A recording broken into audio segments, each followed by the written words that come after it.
안녕하세요. 저는 얼마 전 남편과 이혼하고 아이 둘을 키우며 살고 있는 40대 싱글맘이에요.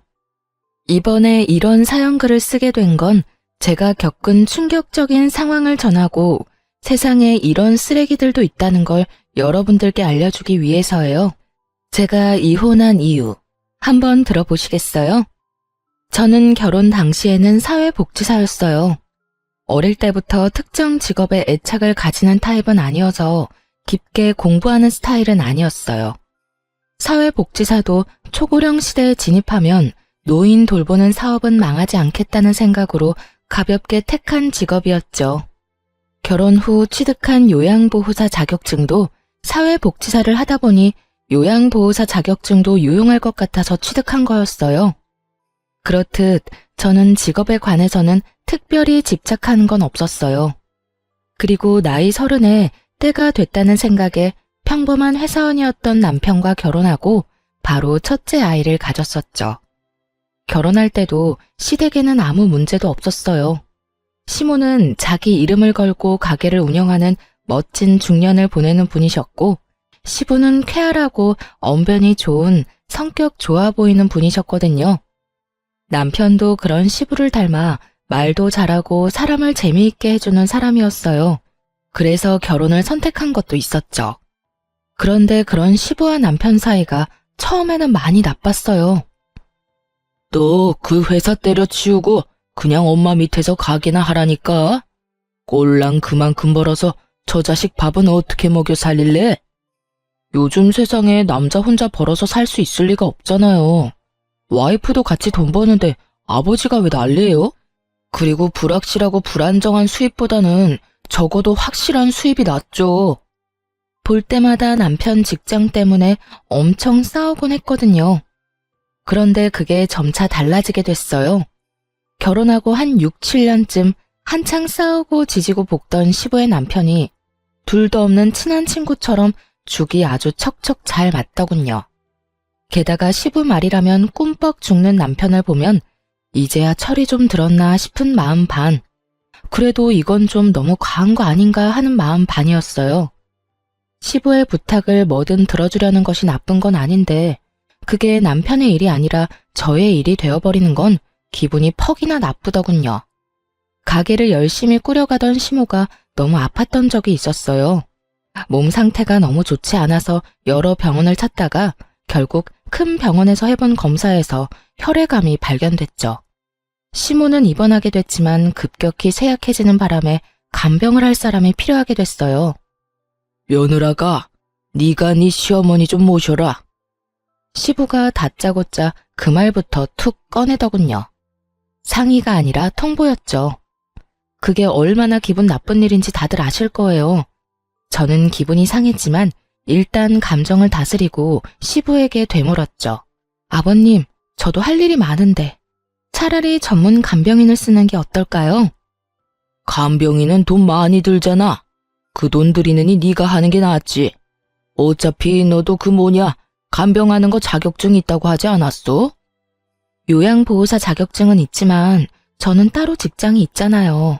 지금 일하면서 살림하며 애 보는 것도 힘든데 이 상황에 어머님까지 모시면 너무 힘들어서 아무것도 제대로 못해요. 돈이 많이 든다는 이유로 간병인을 안 쓰겠다는 말에 기도 안 찼죠. 그럼 저는 무보수로 부려먹어도 되는 노동력인가요? 솔직히 남편이 돈이나 많이 벌어왔으면 저도 이런 고민할 거 없이 일 그만두고 시모 케어하러 갔겠죠. 하지만 지금 저희 상황에 저까지 일을 그만두는 건 너무 무모한 행동이었어요. 그래서 저는 멀뚱하게 서 있는 남편에게 계속 눈치를 주고 있었어요. 그런데 남편이 뜬금없이 저한테 그런 말을 하더라고요. 여보, 모르는 사람한테 우리 엄마 맡기느니 그냥 당신이 봐주면 안 돼? 아버지 하는 말씀도 다 맞는 거고 솔직히 간병인 믿음직스럽지도 못한데 차라리 그런 사람에게 돈 주고 맡기느니 당신한테 맡기는 게 낫지. 당신 진짜 진심으로 그런 말 하는 거야? 나 일 그만두면 지금 당장 나가는 돈 다 펑크야. 모아놓은 돈도 많이 없는데 무슨? 엄마한테 이야기해서 일단 보험금 나오는 걸로 당신 월급만큼 달라고 하면 되지. 당신이 간병해주는데 그런 것도 못 해주겠어? 시모와 전혀 상의되지 않은 듯한 말투에 저는 걱정부터 앞서기 시작했어요. 두 사람 하는 걸 보니 제가 하겠다고 말하기 전에는 집에도 안 보내줄 것 같더라고요. 돈 문제만 해결되면 시모 돌보는 거야 일하는 거라고 생각하고 하면 되기는 한데 이럴 때는 남편이 외동인 게 정말 원망스럽더라고요. 결국 시부 말에 동조한 남편 때문에 저는 떠밀리듯 억지로 시모 병간호를 맡게 됐어요. 진짜 일하는 것처럼 오전부터 오후까지 일하고 저녁에는 집에 와서 애들 보고 살림하고 그렇게 하기로 결정했죠. 정말 싫은 일이 될 거라는 제 예상과는 다르게 생각보다 의미 있는 시간이 되었어요. 병간호하는 첫날 시모가 제게 그러더군요. 아가, 너 혹시 내 가게에서 일할 생각은 없니? 어머님 가게요? 제가 어머님만큼 요리를 잘하는 것도 아닌데 어떻게 거기서 일을 해요?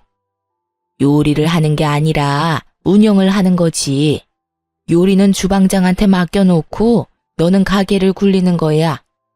내가 이렇게 되고 나니 생각보다 내 가게에 애착이 많았다는 걸 느꼈어.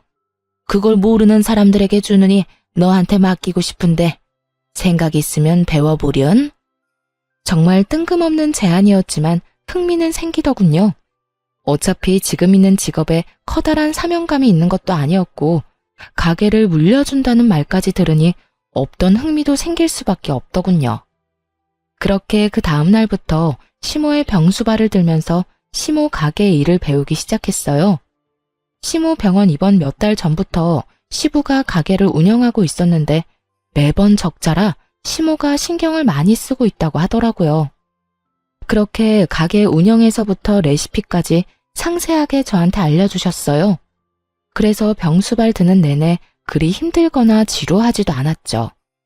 그렇게 시간이 지나고 시모의 이식 날짜가 잡혔어요. 조혈모 세포 이식이었는데 천운인지 이식센터에 시모와 맞는 공여자의 골수가 있었던 거죠. 그렇게 날짜가 잡히니 시모가 제게 그러더군요. 수술하는 도중에 내가 어떻게 될지 모르니까 가게 명의부터 너한테 옮기는 작업부터 하자. 지금 어차피 점심시간 끝나면 크게 할 일 없으니까 우리 집 가서 화장대 제일 아래쪽 서랍 깊숙이 넣어둔 서류를 좀 들고 와줘. 제가 어머님네 안방에는 안 들어가 봐서 잘 모르는데 그러면 제가 들어가서 화상통화 연결할게요. 어디쯤 있는지 어머님이 좀 알려주세요. 그렇게 이야기를 하고 저는 시댁으로 갔죠. 시댁 안으로 들어가니 생각보다는 정리가 되어 있었어요. 시부 혼자 있으니 어지러워져 있을 거라 생각했는데 예상외로 깔끔해서 시부 성격이 깔끔한가 보다 했죠. 그렇게 안방에 들어가서 화상통화를 연결했죠. 시모가 알려준 대로 화장대를 열고 서류를 꺼내려고 보니 여러 서류가 있더라고요.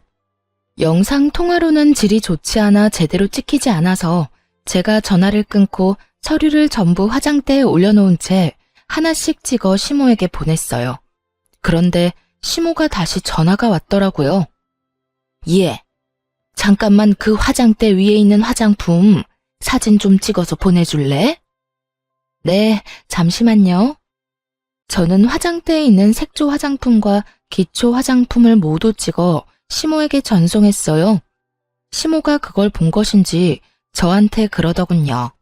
그거 내가 쓰는 립스틱이 아닌데 혹시 네 거니? 순간 가슴이 철렁 내려앉았어요. 시모가 모르는 립스틱이 화장대에 있다는 사실이 무엇을 말하는 건지 바로 감이 왔거든요. 제 거 아니에요. 어머님 거 정말 아니에요? 물어보기도 죄송스러웠어요. 아픈 와중에 시부의 외도와 관련된 물건을 목격하게 될 줄은 꿈에도 상상 못 하셨을 테니까요. 시모가 잠시 아무 말 없더니 저한테 한 가지 부탁을 하더군요. 얘야, 내가 이런 부탁까지 해서 정말 미안하구나. 혹시 너희 시아버지 외도 증거 좀 가져올 수 있겠어?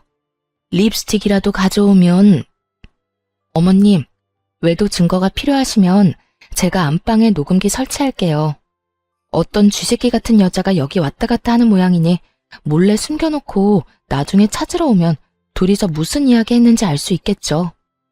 제 말에 시모가 그렇게 해달라고 말하고는 전화를 끊었어요.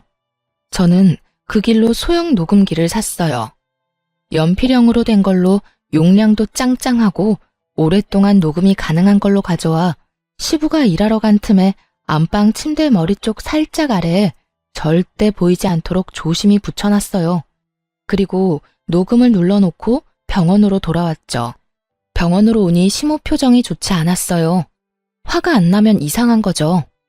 그렇게 하루가 지나고 나서 드디어 그들이 대화를 나눈 것이 녹음이 됐어요. 그 녹음 내용을 듣고 저는 차마 시모에게 들려주기가 너무 힘들었어요. 두 사람의 대화 내용은 정말 충격적이었거든요. 자기, 오늘 병원 안 가봐도 돼? 와이프 수술 날짜 잡혔다며. 근데 안 가봐도 돼. 수술 날짜 전날 가면 되지. 내가 가게 일 때문에 바쁘다고 하면 지가 뭐라고 할 거야? 그리고 그것 때문에 며느리 거기다 붙여놨잖아. 그러니까 괜찮아. 당신이랑 같이 있는 시간이 더 소중하지. 정말 내가 더 소중한 거 맞아? 그런데 왜 그 여자랑 이혼을 안 해? 얼른 이혼하고 한몫 떼어준다며. 내가 가만히 생각해보니까 이혼하는 것보다는 와이프 죽는 거 기다리는 게 더 낫겠더라고. 그 여자 골골대는 거 보니 심상치 않아.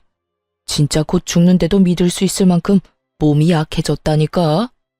그 여자 죽으면 그 유산이 다 어디로 가겠어? 바로 나랑 내 아들한테 오는 거지. 그걸로 떵떵거리며 살고 너도 내 여자로 남들한테 소개도 할 수 있고 일석이조잖아. 이걸 시모에게 들려줘도 되나 싶은 생각이 들었죠. 그렇지만 숨긴다 한들 이미 시모가 없는 집에 다른 여자의 립스틱이 놓인 걸 봐버렸으니 혹여나 그걸로 스트레스 받느니 받아들이고 정리할 시간을 주는 게 낫다고 생각했어요. 제가 그 녹음기를 시모에게 들려주자 시모 얼굴이 급속도로 일그러지더군요. 화가 안 나면 이상한 거죠. 이 정신 나간 것들이 아픈 환자를 두고 고사를 지내? 죽으라고? 어림도 없지. 내가 혼자 죽을 것 같아? 두 연놈들 바지가랑이라도 붙잡아서 똑같이 죽고 싶도록 만들어줄 거야. 시모가 그렇게 말하고 처음으로 한 일은 뜬금없는 가게 명의 이전이었어요. 시모 명의의 가게는 이제 제 것이 된 거죠. 가게는 2층짜리 건물의 1층에 있었는데 2층에는 시부모가 살고 있었어요. 그 건물은 시모 소유의 건물이었고요. 시모는 무남동녀 외동딸이었는데 외조부님이 열심히 평생 모은 재산을 외동딸에게 다 물려주고 떠나셨다고 해요. 그걸 시모가 두 손에 꽉 쥐고 있었고요. 그리고 그 사실을 알고 있는 시부는 이참에 시모가 죽기를 노리고 있던 거고요. 시모가 제게 가게 명의를 이전해준 날 저녁에 저는 집에 와서 애들을 보고 있었어요. 그런데 저녁 늦게 시부가 저희 집을 찾아왔더군요. 야, 네가 녹음기 설치했지? 우리 집에 들어갈 사람이 너 말고 없잖아. 저는 침착하게 시부 말에 대응했어요. 녹음기 설치는 어머님이 하라고 해서 한 거예요. 제가 설마 어머님 말씀을 거부하리라고 생각하시는 건 아니죠? 아니, 그런 일이 있으면 나한테 연락부터 해야 하는 거 아니야? 인간적으로 어떻게 말도 없이 녹음을 할 수가 있냐고. 그리고 그걸 왜 와이프한테 갖다 준 거야? 이거 다 사생활 침해인 거 몰라? 집주인의 허락받고 들어간 건 사생활 침해 아니고요. 어머님이 화장대에 놓인 상간녀 립스틱 보고 외도 정황 발견하신 거고요. 그걸 저한테 증거 찾아오라고 하셨거든요. 전 어머님 부탁 들어준 죄밖에 없는걸요. 그리고 애초에 어머님한테 들킨다는 생각은 전혀 해본 적 없으세요? 아버님이 저한테 와서 이렇게 화내실 건 아니죠. 그거야말로 누워서 자기 얼굴에 침 뱉는 거랑 다른 게 없는데 외도를 하신 것도 잘못을 하신 것도 전부 아버님이고 저는 어머님 말씀 다 들어드린 죄밖에 없으니 저한테 뭐라 하지 마시고 어머님한테 직접 이야기하세요. 또 가게 하나 받았다고 지금 기세등등한가 본데 그게 언제까지 갈 줄 알고 나한테 뻣뻣하게 굴어? 내가 시어머니 잘 돌보랬지 언제 스파이짓 하라고 했냐? 어? 가만 보니 스파이짓 해주고 가게 받았구만. 맞지? 어머님이 그 립스틱 발견하기 전에 시댁에 가서 가져오라는 게 등기부등본이었거든요. 그것 때문에 집에 들어갔다가 립스틱 발견한 거고요. 그리고 애초에 어머님 수발 들도록 시킨 것도 아버님이시잖아요. 그리고 가게 때문에 기세등등한 것도 아니고요. 아버님이 잘못했는데 여기 와서 화풀이 하시니 제가 드리는 말씀이잖아요. 제발 애먼데 성질 부리지 마세요. 시부가 씩씩대며 뭐라 하고 싶은 모양이었지만 그걸로 화내봤자 자기만 나쁜 놈인 거잖아요. 그러니까 왜 외도를 해서 이런 일을 만드냐고요. 결국 한마디도 지지 않는 저를 보며 진절머리가 난다는 듯 고개를 절레절레 흔들고는 나가면서 그러더군요. 너 언제까지 그렇게 기세등등한지 내가 지켜본다. 내가 말하는데 너 조만간 그 얼굴 다 벗겨질 거야. 네 주위에 무슨 일이 벌어지고 있는지도 모르는가 본데 너야말로 큰 코 다칠 거라고. 그때가 돼서도 그렇게 당당할 수 있는지 보자. 씩씩대며 그 말을 던져놓고 나가더군요. 그게 무슨 의미인지도 몰랐지만 일단 시부가 떠났다는 것만으로도 안도했어요. 그런데 그날 저녁 남편이 야근 때문에 뒤늦게 들어와서는 다짜고짜 저한테 화를 내더군요. 당신 왜 엄마랑 아빠 사이에 껴서 이런 일을 벌여? 지금 당신이 나한테 화를 낼 상황이야? 나를 위로해줘야지. 무슨 일인지 나한테 물어보고 내가 얼마나 놀랐는지 자기는 알고 지금 나한테 화내는 거야? 대충 아버지한테 들었어. 그러게 왜 중간에서 그런 일을 했냐고. 난 어머님이 시키는 대로 했을 뿐이야. 어머님이 이미 외도 정황 발견했고 그걸 확인하고 싶어 하는데 그러면 어떡해? 당신 같으면 어머님 앞에서 그냥 덮어놓고 사시죠 하고 말할 수 있겠어? 남이면 그럴 수 있지. 그런데 며느리 자식이 그런 말하면 어머님 심정이 어떻겠냐고. 몸 성한 사람도 분노를 주체하지 못할 일을 아픈 분이 겪고 있잖아. 그럼 내가 시키는 대로라도 해야 할 거 아니야.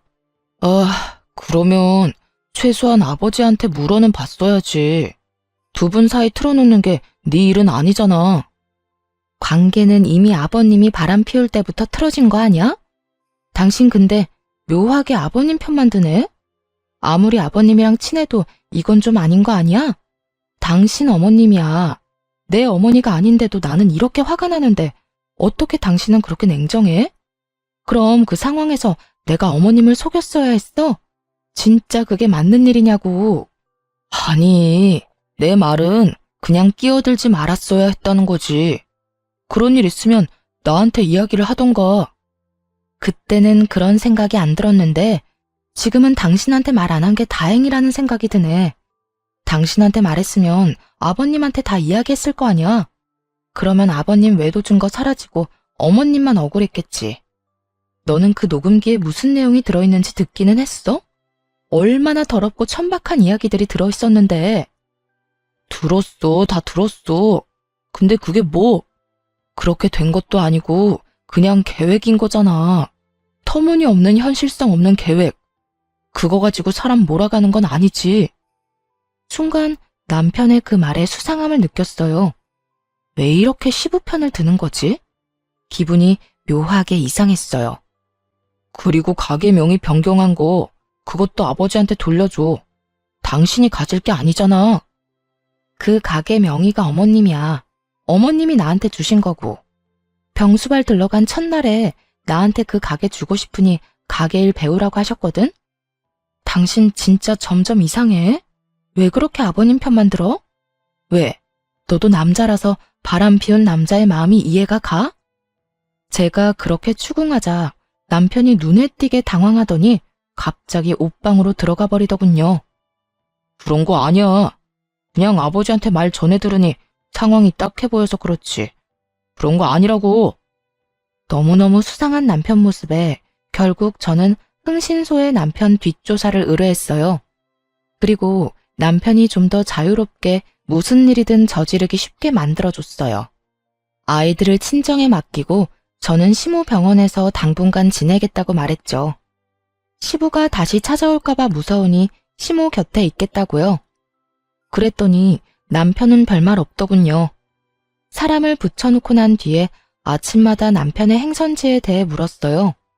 평일은 거의 대부분 남편 행선지와 조사한 사람의 행선지가 같더군요. 다른 사람을 만나는 것 같지도 않고요. 그런데 주말에 시부와 낚시를 가겠다고 하더군요. 그래서 시부에게도 전화해서 물어봤어요. 이번 주 주말에 병원 오실 거냐고요. 둘이 싸운 게 있어서 상냥한 말투는 아니었지만 시부가 이번 주에는 남편과 낚시를 갈 거라고 하더라고요. 평소에도 둘이 이렇게 자주 낚시를 하러 갔기 때문에 처음에는 별 생각 없었어요. 하지만 그 다음날 조사 직원이 보내온 내용은 그들의 말과는 정반대였어요. 남편이 낚시를 간 것이 아니라 여자와 여행을 갔더라고요. 제가 없는 틈을 타 멀리 물 좋고 바람 좋은 곳으로 내연녀와 여행을 떠났더군요. 마누라는 자기 어머니 병수발 들도록 만들어두고 말이죠. 둘이서 팔짱 끼고 뺨에 뽀뽀하는 사진이 수십 장이나 찍혀 있는 걸 보고 제 속도 부글부글 끓었어요. 알고 보니 시부도 그날 상간녀를 만난 모양이더라고요. 서로가 서로의 외도를 숨겨주고 있었던 거죠. 그렇게 서로의 마누라를 속이고 부자가 똑같이 상간녀와 놀아났다고 생각하니 머리 끝까지 화가 났어요. 저는 참지 못하고 시모에게 달려가 울었어요. 왜 그러니? 왜 이렇게 울어? 무슨 일이 있었어? 시모의 목소리를 들으니 눈물이 왈칵 더 나오더군요. 한참 흐느끼던 저를 토닥이던 시모에게 제가 하소연하듯 말했죠. 어머님, 어쩜 좋아요? 그 사람도 바람 피는 것 같아요. 제 말에 시모의 토닥거림이 멈췄어요. 제가 고개를 들어 시모를 보니 시모 표정이 울상이 되어 있더군요. 이게 대체 다 무슨 일이니? 넌 그걸 어떻게 알았어? 얼마 전에 아버님이 오셔서 저한테 화내신 적이 있거든요. 그런데 남편이 아버님한테 무슨 이야기를 들었는지 아버님 편들면서 저한테 화를 내더라고요. 제가 거기에 끼면 안 됐었다면서 저를 탓하더라고요. 그러면서 가게 명의도 아버님한테 돌려주라고. 주말에 아버님이랑 낚시를 간다고 했어요. 아버님도 남편이랑 낚시 간다고 했고요. 그런데 알고 보니까 두 사람이 만나지도 않았고 서로 각자 내연녀를 만나고 있더라고요. 두 사람이 어머님이랑 저를 둘 다 속이고 있었어요. 어머님한테는 죄송한 말이지만 정말로 이혼하고 싶어요. 그 사람이랑 같이 살맛대고 살고 싶지가 않아요. 시모가 다 이해한다는 듯 제 어깨를 두드려 주더군요. 나와 너를 여기에 처박아 두고 자기들끼리 아주 신이 났구나. 부전자전이라더니 그런 못된 것만 배워 처먹어서 마누라 힘들게 하는 자식놈이나 자식놈한테 가르쳐줄게 계집질밖에 없던 멍청한 남편놈이나 내 인생의 실패작이나 다름없어. 어머님은 어떡하실 거예요? 나도 그놈과 이혼할 거야. 감히 내 재산을 두고 상간녀랑 그런 대화를 한 놈을 내가 용서할 리가 없잖니. 다만 지금이 아닌 거지. 그렇게 시모와 이야기를 나누고 병원에서 나오는데 병원 입구 쪽에서 시부가 기다리고 있더군요. 이야기 좀 하자. 저는 드릴 말씀이 없는데요. 내가 할 말이 있어.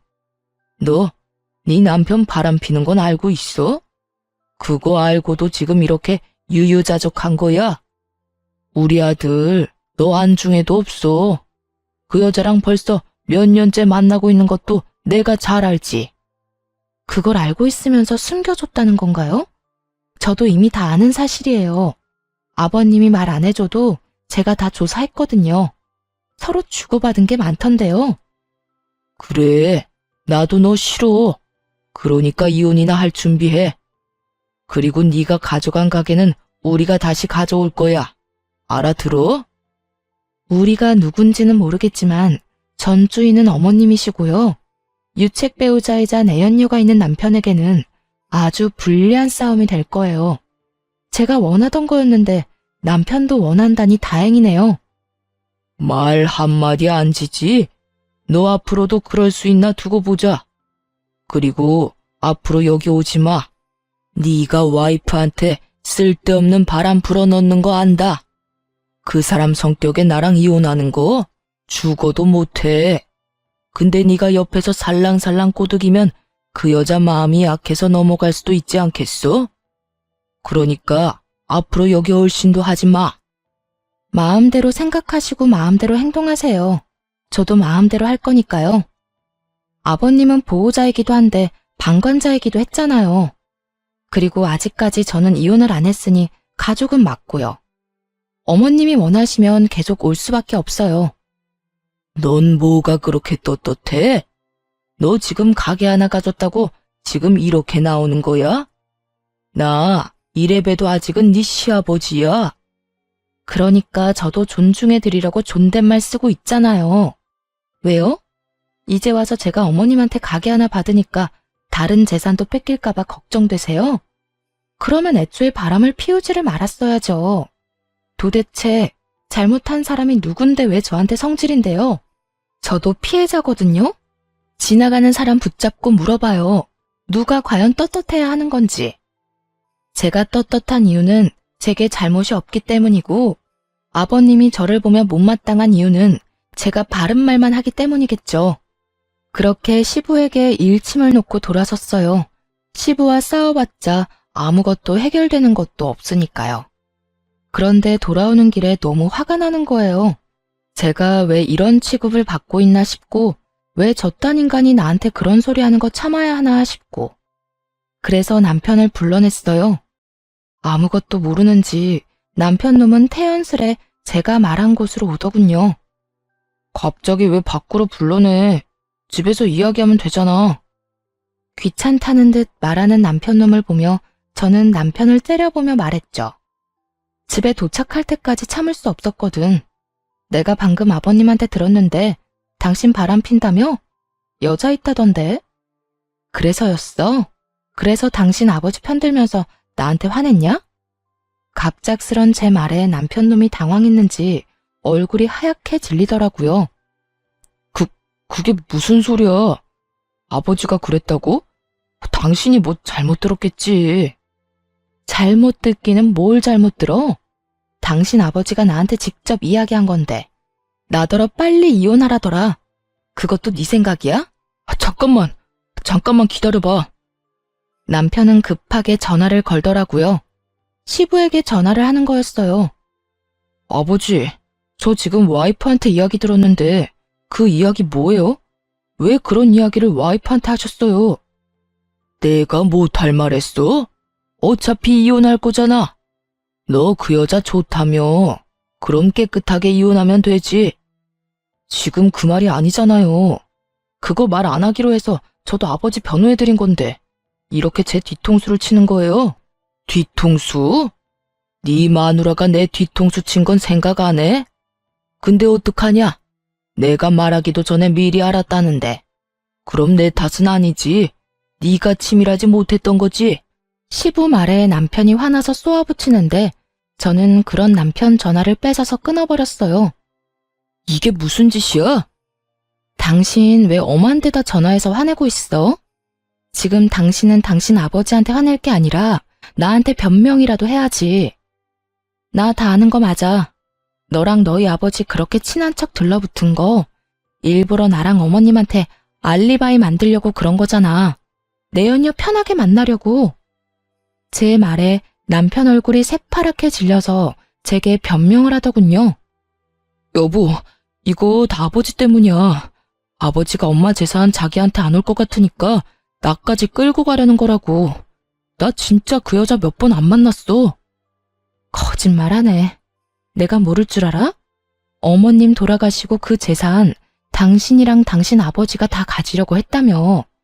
둘이서 그렇게 가지고 나면 나하고 이혼 먼저 하지 않았겠어? 내연녀가 있는데. 귀찮게 돌봐야 할 시모도 없으니 시모 돌봐줄 여자도 필요 없을 거고. 안 그래? 그런 거 아니야. 당신이 오해하는 거야. 오해 같은 소리하고 자빠졌네.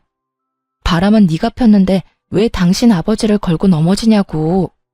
넌 네가 바람 핀 거에 대해서는 할 말 없어? 그래, 바람을 그냥 폈을 리가 없지. 이혼 생각하고서 피는 게 바람이겠지. 좋아, 당신 원하는 대로 이혼하자. 나도 더 이상 더러워서 못 해먹겠어. 정말 말 그대로 네가 더러우니까. 야, 무슨 말을 그렇게 해. 그리고 난 너랑 이혼할 생각 없어. 우리가 왜 헤어져? 당신이 우리 엄마 가게 가져갔잖아. 엄마 재산 받아놓고 지금 먹튀하려는 거야? 그거 알아? 네가 조강지쳐 두고 바람피운 천하의 나쁜 놈이라는 걸 당신 어머니도 아셔. 내가 다 말했거든. 어머님이 바로 얼마 전에 나랑 비슷한 일을 당해서 그런지 모르겠지만 내가 하려는 일 다 이해해 주신다네? 그러면 내가 꺼리낄 게 뭐가 있어. 그리고 어머님이랑 나 가족관계 종료하고 고용관계 하기로 했어. 어머님이 고용하는 요양보호사로. 어머님이 월급 줄 테니 이혼하면 해달라고 하시더라. 그게 무슨 소리야? 나랑 이혼하면 너는 우리 집 일에 끼면 안 되지. 그럼 네가 어머님 설득해봐. 근데 어쩌냐? 어머님 화 많이 나셨던데. 부전자전이라는 말 쓰시면서 화가 나서 악에 받쳐서 이야기하시던데 너 그거 감당은 할 수 있겠어? 그제서야 남편 얼굴에 당황한 표정이 떠올랐어요. 생각보다 저와 시모 관계가 견고해서 놀란 것 같더라고요. 그렇지만 그게 다 자기가 뿌린 씨앗인 걸 왜 모르는 걸까요? 내가 아들인데 내가 아들이니까 내 말을 더 들어주시겠지. 마음대로 생각해. 근데 난 말이야. 내가 그렇게 죽을 병 걸려서 아픈데 병원에 한 번 찾아와 보지도 않고 며느리만 덜렁 보내놓고 지는 다른 여자 만나느라 바빴다면 그것도 나를 배신한 남편과 한통속이었다면 그것만으로 용서 못할 것 같은데? 아무리 자식이라도 말이야. 이건 거의 엄마 등에 칼 꽂는 수준 아니야? 아버지 불륜 말려도 모자랄 시간에 그런 아버지랑 똑같이 불륜 저지른 자식이 곱게 보일 리가 있겠나 모르겠네.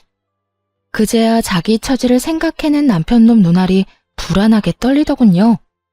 그리고 그 다음 날부터 웃기지도 않는 연극 한 편이 시모의 병실에서 펼쳐졌죠.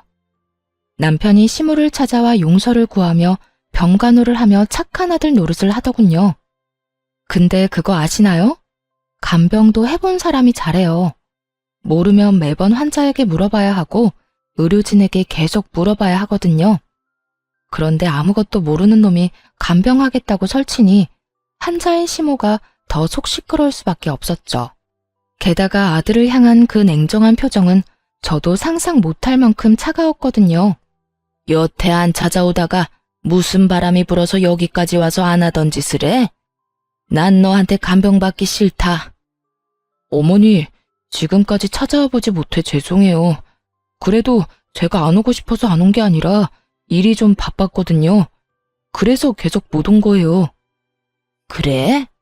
난 또 네가 네 아버지랑 쌍으로 바람이 나서 상간녀들 만나느라 안 오는 줄 알았지. 시모 말 한마디 한마디에 비수가 섞여 있으니 남편 놈도 말을 조심스럽게 하더라고요. 어머니, 그런 거 아니에요. 그 여자는 진짜 별거 아닌 사이고 진짜 잠깐의 일탈이었어요. 아버지랑 저는 달라요, 어머니. 다르기는 뭐가 달라? 네가 네 아버지 바람피는 걸 묵인하고 허용한 것도 모자라서 똑같은 짓을 저지르고 있었으면서. 네가 양심이 있으면 여기 와서 그딴 말은 하지 말았어야지. 나보다 네 마누라한테 먼저 용서를 구했어야지.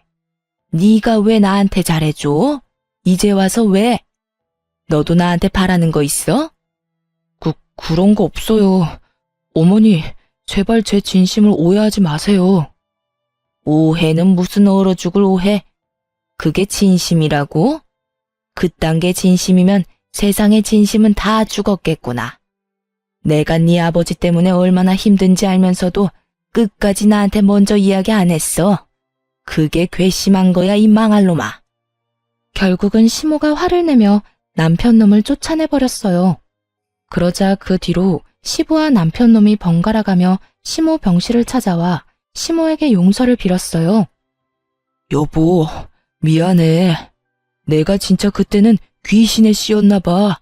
제정신이 아니었다고. 그 여자 정리할 테니까 그러니까 이혼만은 제발, 응? 그리고 이 나이에 무슨 이혼이야. 그냥 살아. 내가 평생 당신한테 속죄하면서 살게. 어머니, 저는 진짜 아버지 꿰매 빠진 것뿐이라고요. 어머니를 괴롭히렸던 것도 아니었고 그냥 그런 상황이 돼서 어쩔 수 없이 그런 건데 아버지만큼 제가 잘못한 건 아니잖아요. 그런 개소리들을 들으며 시모는 눈 하나 깜짝 안 하더군요.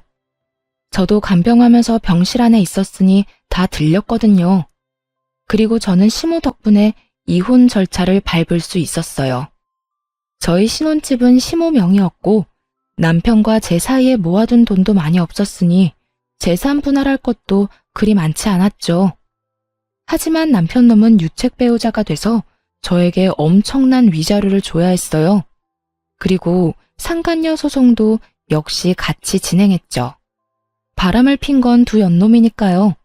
상대방이 몰랐으면 또 모를까 알면서 사귀고 있는 게 분명했거든요. 그 상간녀가 남편 직장 동료였으니까요. 직장 동료들 다 불러서 결혼까지 했는데 남편이 결혼했다는 걸 모를 수가 없었으니 그 여자도 벌을 받는 게 당연하죠. 그런데 시모가 조용히 저를 불러서 이야기하더군요. 너 이혼할 때 애들 양육권이랑 친권은 무조건 가져와. 물론 가져올 생각이었고 가져왔지만 시모가 무슨 생각으로 가져가라는 말을 한지는 몰랐어요.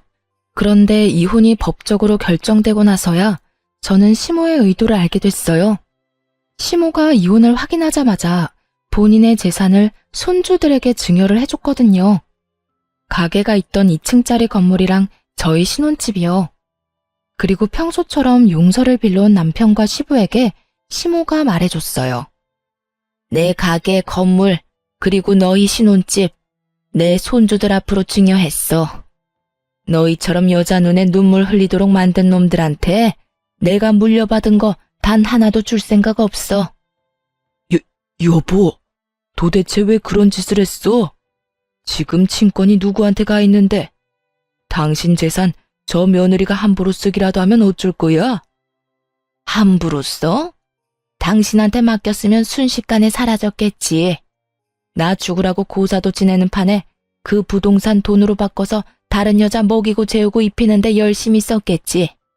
그 꼴 보느니 손주들한테 주는 게 낫지. 억울한 표정의 시부에게 시모가 윽박질렀어요. 그런데 묘하게 남편 놈은 조용하더군요. 지금 이 상황에 그나마 시부보다는 유리한 게 남편 입장이었잖아요. 시모가 죽으면 유산이 자기한테로 올 가능성이 높아졌으니 긁어 부스럼 만들고 싶지 않은지 숨도 안 쉬고 조용히 있더라고요. 그런 남편놈에게 저도 선물 하나 던져줬어요. 남편 상간녀가 남편이랑 같은 직장이니 찾아가서 친절하게 어떻게 된 과정인지 다 알려줬거든요. 저희 이혼하고 이미 남남됐으니까 알려줄게요. 저희 신혼집 명의가 시어머니 앞으로 되어 있었거든요. 그런데 이혼하자마자 어머님이 저희 아들들한테 증여를 했어요. 그러니까 그 남자 아무것도 없는 개털이에요. 집에서 곧 나가야 할 거고 위자료도 나한테 줘야 하고 매달 양육비도 보내야 하죠. 아, 그리고 당신도 상간녀 소장 받게 될 거예요. 그러면 나는 그 위자료도 받게 되겠지만 당신은 당신 스스로 돈을 내야 할 거예요. 그 남자 정말 아무것도 없으니까. 그래도 사랑만 있으면 되죠? 잘 만나요. 양육비는 꼬박꼬박 보내고요. 열심히 일해서 제 자식 크는데 돈 붙여줘야 하니까 몸 건강하고요. 거짓말이지? 그 사람 진짜 빈털털이라고? 그럼 난 어떡해. 위자료 대신 내준다고 자기만 믿으라더니 나쁜 놈이? 제 말에 한껏 열받았는지 그 길로 씩씩대며 전화를 걸어대더군요. 그런 상간녀를 두고 돌아왔어요. 결국 그 뒤에 들려온 소식은 두 사람의 이별 소식이었죠. 저는 정말 깔끔하게 이혼에 성공했어요. 이제 남은 건 시모였죠.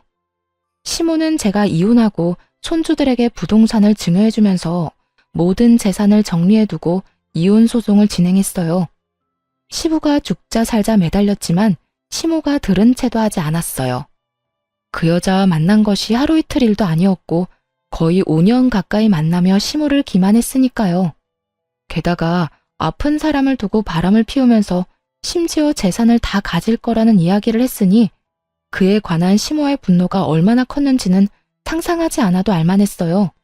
결국 두 사람도 이혼을 했지만 역시나 시부가 유책 배우자가 됐고 나눠야 할 재산 분할은 시모의 증여로 인해 할 것도 거의 없었죠.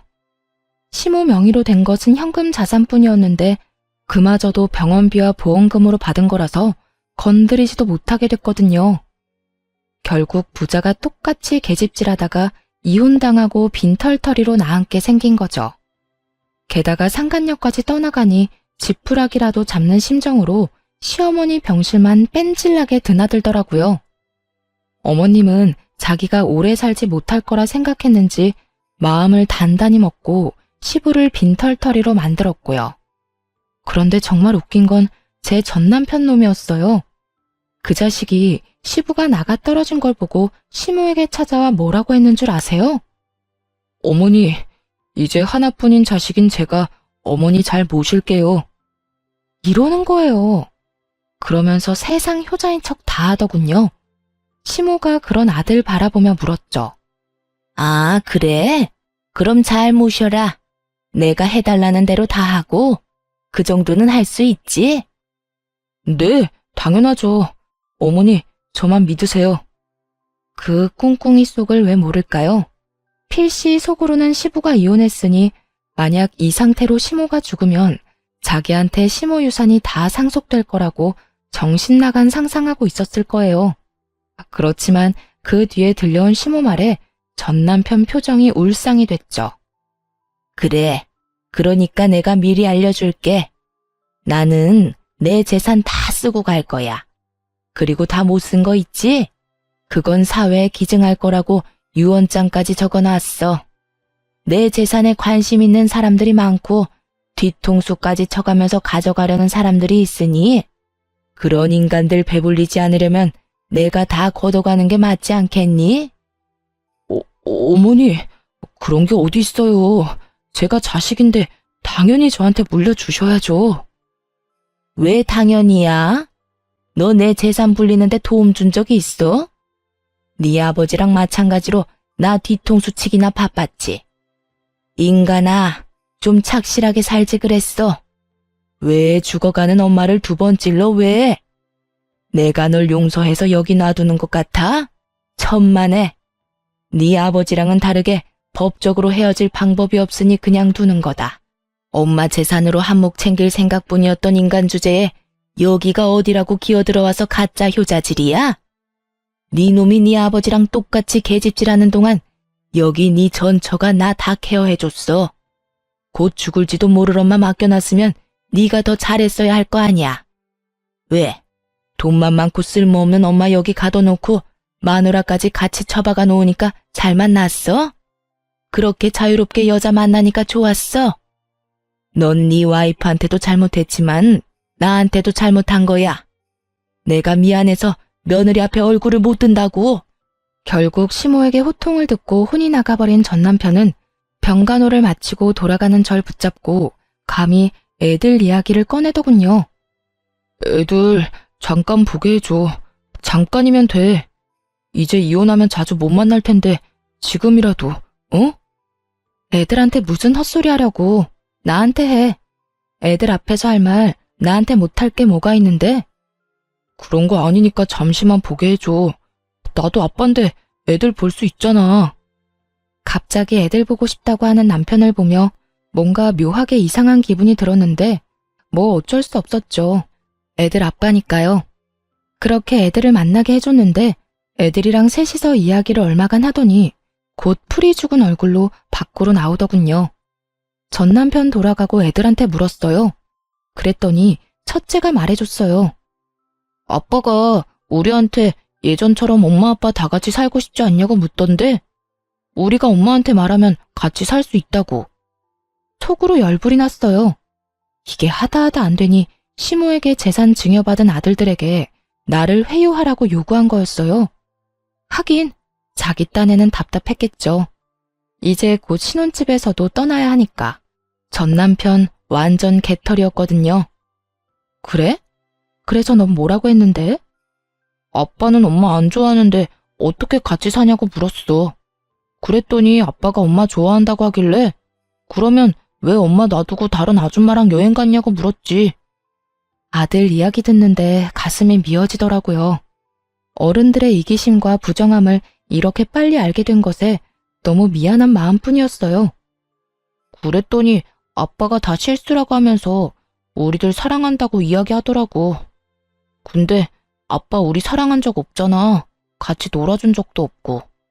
그런데 사랑한다는 말을 어떻게 믿냐고. 그건 그냥 그 아줌마한테 하고 싶은 말 아니냐고 했어. 그런데 아빠가 계속 아니라고 하길래 그냥 바람피는 사람 내 아빠 하면 부끄러울 것 같고 싫을 것 같다고 이야기했어. 전 남편 놈이 상처 입은 꼴로 돌아간 이유가 있긴 하더군요. 애가 이렇게까지 말하는데 아이와의 관계를 회복하는 건 어려운 일일 테니까요. 그 이야기 들으니 속이 시원하기도 하면서 한편으로는 애한테 미안한 마음이 들었어요. 그래도 이미 이혼했고 애한테 내가 더 많은 사랑을 주면 된다는 마음으로 여전히 일하며 애들 키우고 있어요. 전 남편은 집이며 재산이며 여자며 다 잃었고 결국에 시모에게까지 버림받아 월세방 살며 겨우겨우 산다고 하더군요. 번 돈으로 상간녀하고 놀러 다니며 펑펑 쓰느라 여태껏 모아놓은 돈도 없었으니 그야말로 자신이 뿌린 대로 거두고 있는 중인 거죠. 시모는 시부와 이혼 소송 중 이식 수술 받고 지금은 고향에 내려가셨어요. 고향에 있으면서 요양하겠다고 하셨죠. 가끔 애들 데리고 찾아뵈는데 갈수록 건강해지시는 거 보니 스트레스 덜 받아 그런 모양인 것 같더라고요. 아픈 부위가 있다고 그걸 참고 살면 언젠가는 온몸에 그 독이 퍼져 고생만 할 뿐이란 걸 이번에 제대로 알게 됐어요. 썩은 곳은 빨리 도려내야 한다는 걸요. 지금 당장 좀 많이 아플지라도 언젠가 그 상처에는 새살이 돋을 거니까요. 쓰다 보니 글이 길어졌네요. 오늘도 모두 즐거운 하루 되시길 바랍니다.